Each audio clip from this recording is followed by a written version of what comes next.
In the last video, I just kind of gave you an overview of one of these diagrams.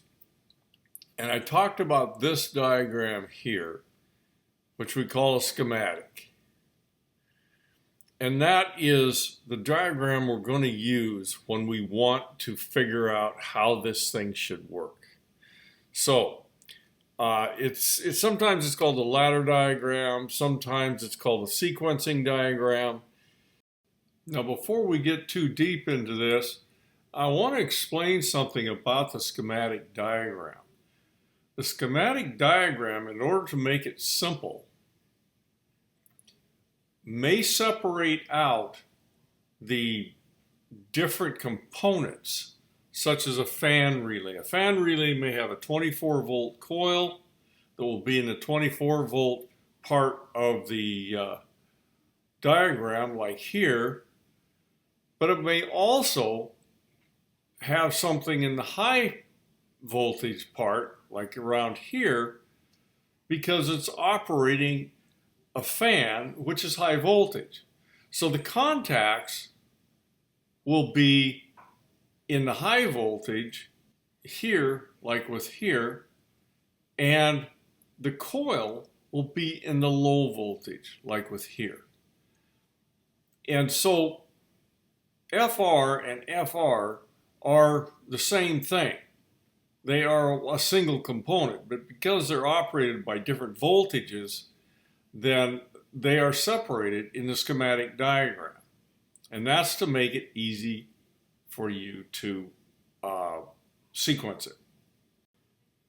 Now, first I'm going to try to sequence on something that's fairly simple. And what we'll try to do is we'll try to turn on the fan only.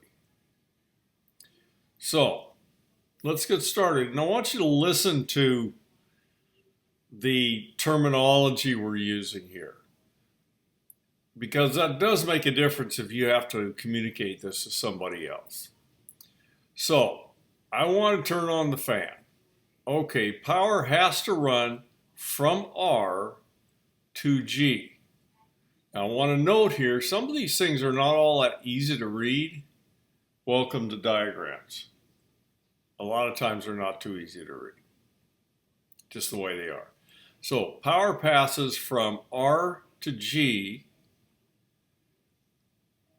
to 1 to energize FR, fan relay, through 3 and back to the transformer on the common side. Now, I need to find my contacts for the fan relay. Well, here they are down here. FR matches FR there. Okay, power passes through the closed door switch to terminal 2 of FR. Because FR is energized, 2 to 4 is closed, and power passes through 4, and then it goes to whichever speed it's mounted to. Now this, you have a fan motor here that is multiple speed, so it could be hooked up to any one of these. And they don't try to tell you which one it's hooked up to, because that's something you're going to change in the field. So let's say it was hooked up to medium. So power would pass through 4 to medium to energize the fan motor through the neutral and back to neutral on the input.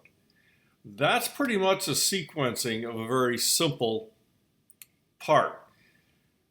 Now the next one I'm going to get into is going to be a bit more complicated. This one's going to have quite a few things in it.